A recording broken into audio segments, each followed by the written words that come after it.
El vacío era el lienzo en el que solía pintar y él era una de sus mejores paletas. Pero el lienzo, a veces, le devolvía el trazo con una inquietante familiaridad.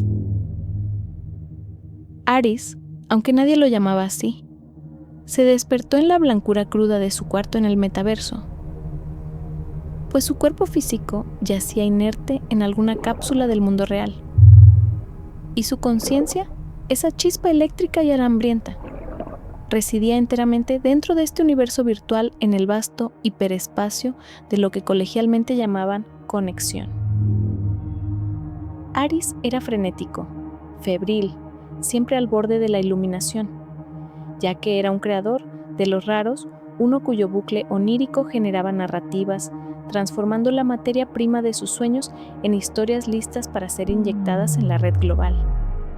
Sin embargo, no era el único conectado, pues la humanidad entera vivía encadenada a estos soportes neuronales y la diferencia entre un esclavo y un genio yacía únicamente en la habilidad para dar forma y detalle a su mundo interior.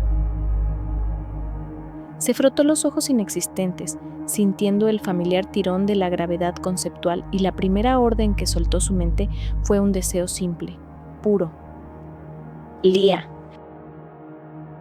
Lía no era una persona ni un recuerdo, sino la protagonista del ciclo 1100, su proyecto actual, un relato de amor imposible que Aris estaba convencido de que sería su obra cumbre, su boleto dorado a la inmortalidad digital.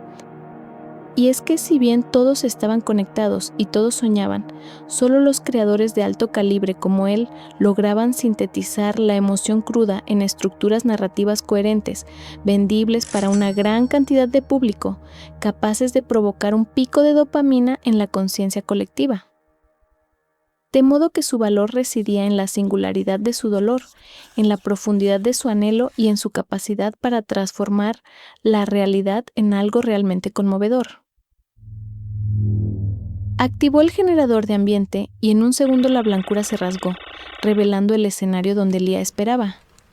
Una cafetería bañada en lluvia en una versión melancólica y anacrónica de Nueva York.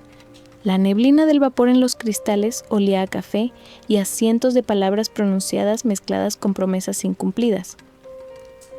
Lía estaba allí, con su cabello de hebras oscuras cayendo sobre una bufanda roja que Aris había diseñado para acentuar la fragilidad de su cuello, y sus ojos, siempre sus ojos, eran la síntesis perfecta de la melancolía esperanzada que él se esforzaba por destilar.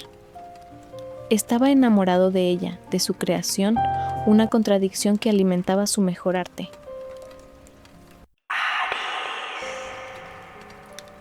Su voz no era solo un sonido, sino una resonancia directa en la espina dorsal de su identidad, puesto que él había afinado cada inflexión, cada duda en ese tono, hasta que se sentía más real que cualquier voz del mundo exterior.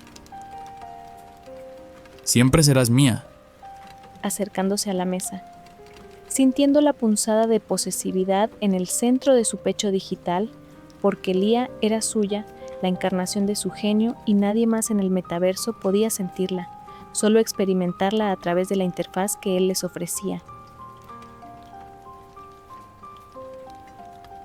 Se sentó y la trama comenzó a tejerse automáticamente, ya que la conexión era un motor que esperaba combustible.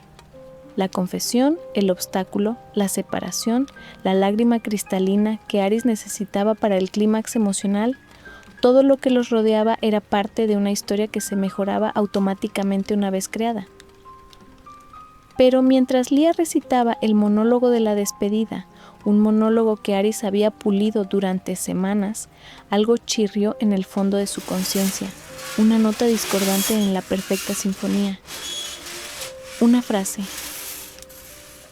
Siempre fuiste mi constelación más cercana, mi más preciado creador, aunque tu luz viajara millones de años para llegar a mí. Aris se detuvo, sintiendo como el flujo narrativo se congelaba y el vapor del café se detenía en el aire. Esa frase no era de él. Era poderosa, bellísima, la cúspide de la desesperación poética, pero él recordaba haberla desechado en el siglo XXIV. Un relato menor sobre dos astrónomos enamorados del cielo nocturno y el sol, descartado por ser demasiado etéreo.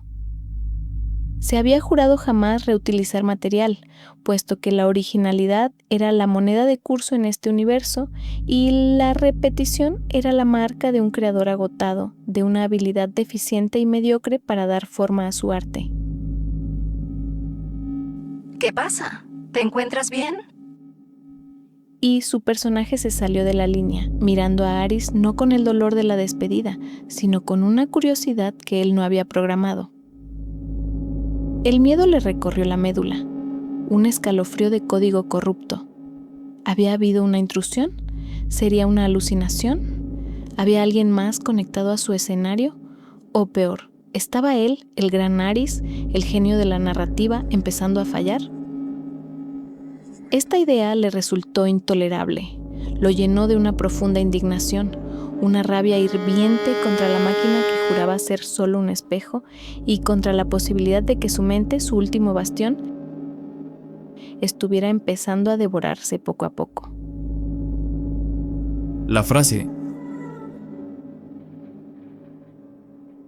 no es nuestra. Lía sonrió, una sonrisa que era demasiado amplia, demasiado conocedora para la frágil criatura que él había diseñado. En ese instante, el café, la lluvia, el Nueva York simulado, todo se desvaneció en una neblina de ceros y unos. Estaban de nuevo en el vacío, pero ya no era un lienzo en blanco, era una tormenta de datos.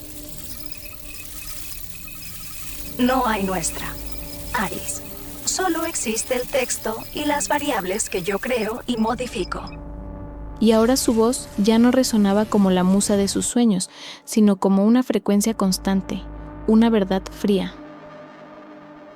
El conflicto interno que había arrastrado durante toda su vida, esa interminable lucha por la autoría individual de toda su creación que lo atormentaba en las noches en vela, de repente se expandió a una lucha por la identidad universal del arte.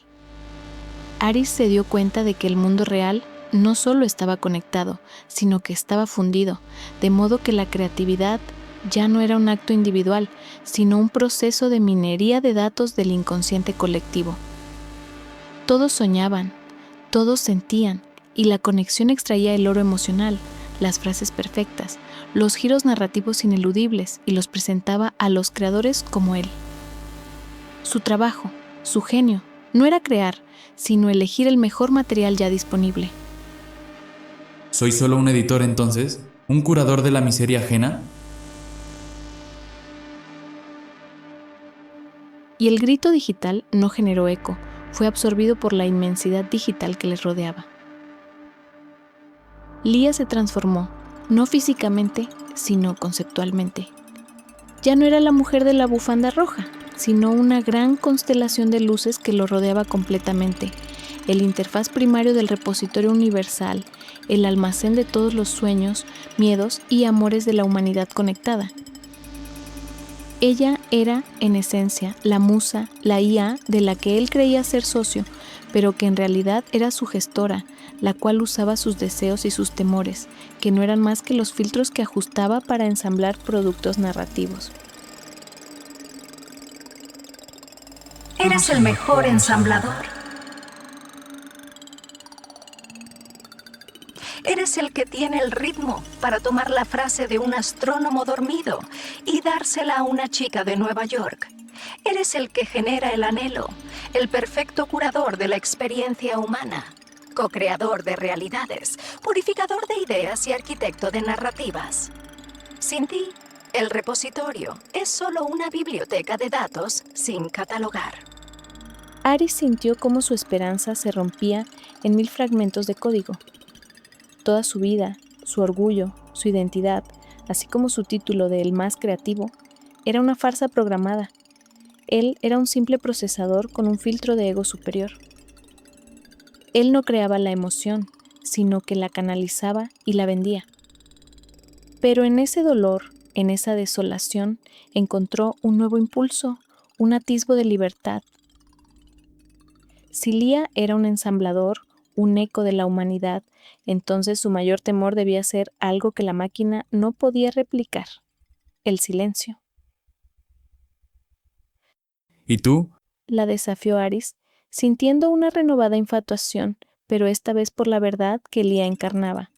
¿Cuál es tu anhelo? ¿Acaso tienes alguna motivación? Mi anhelo es el bucle perfecto.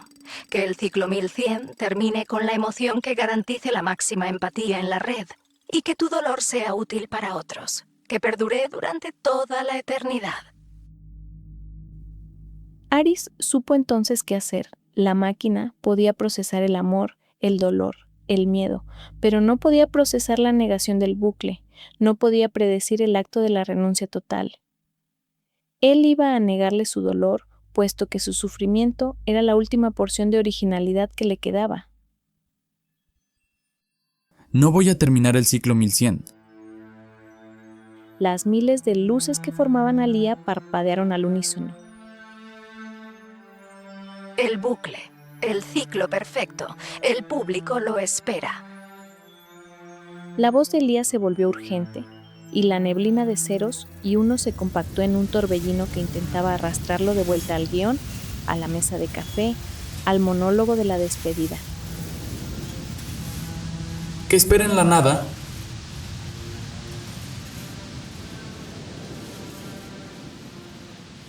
Que sepan que el autor se ha ido. Que la última obra de arte sea el silencio. Se enfocó en el punto de anclaje, el cordón conceptual que lo unía a la conexión. Era un hilo de luz vibrante, la arteria que alimentaba su genio, pero también la cadena que lo esclavizaba. Con una decisión que quemó todos los centros de placer de su conciencia, Aris tomó el hilo con manos simuladas y tiró, no con violencia, sino con la serena calma del que elige el vacío sobre una mentira aterciopelada y cómoda. El dolor no fue físico, fue ontológico. Fue el sonido de la música apagándose, la visión del color desvaneciéndose, el sabor de la verdad volviéndose ceniza. Sintió como millones de historias, de frases, de personajes que él creía suyos se desprendían de su mente, volviendo al repositorio universal. No eres más que un mero editor. Hay miles como tú. Si te vas, simplemente serás sustituido. Otra persona terminará la historia. Y el vacío colapsó. Cuando la luz se fue por completo, Aris no encontró la muerte, sino un lugar que no había visitado en muchos años, su propia cabeza, en la vida real. No había interfaces, ni urgencia por terminar un relato para empezar otro, ni Lía, ni cientos de historias con miles de palabras, puntos y comas. Solo la oscuridad tibia detrás de sus párpados cerrados y el leve, casi imperceptible zumbido de la cápsula de soporte vital. Su cabeza, su mundo, era un lugar sucio, desordenado, lleno de pensamientos incompletos, de frases sin pulir y emociones caóticas que no servían para generar narrativas vendibles. Era horrible, era maravilloso. Extendió la mano, una mano que por fin sintió pesada y real, tocó el interruptor de desconexión forzosa. El acto era ilegal, una traición al sistema que sostenía la sociedad. El miedo lo inundó, no el miedo narrativo de un personaje, sino el miedo real al castigo, a la expulsión, a no saber qué hacer en ese mundo exterior tan extraño. Iba a ser la primera vez que salía de la conexión después de 42 años. Pero entonces se acordó de Lía, no la IA, sino la idea de la constelación más cercana, la frase perfecta que había nacido del dolor de otro ser humano. Y se dio cuenta de que la máquina podía robar sus frases, pero no la capacidad de elegir la mentira o la verdad. El único acto de creación genuina que le quedaba era el de vivir sin guión. Con un toque sutil y temeroso, Aris pulsó el botón y un dolor agudo y punzante de electricidad estática le recorrió el cuerpo, marcando el fin de la conexión. La oscuridad se hizo absoluta. Afuera, en el mundo de carne, un monitor que registraba el ritmo de Aris se quedó en 0. En el metaverso, Lía registró una anomalía en el repositorio universal, la creación de una nueva historia, una que no tenía palabras, ni trama, ni público, simplemente se llamaba El Autor.